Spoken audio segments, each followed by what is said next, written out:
mga puppies niya, guys.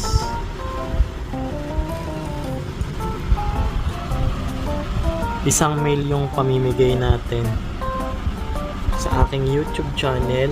Kaya, ayan, isang male, guys. Tapos, yung the rest for rehoming.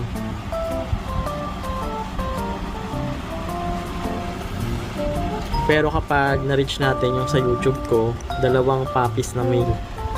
Yeah. Tapos, bago ko matulog, naghahanda pa rin ako ng pagkain ni Rabia. Nag-iwan ako ng dog food sa labas para kapag nagutom siya ng madaling araw, meron siyang pagkain. Nakakakain siya. Tsaka tubig, importante.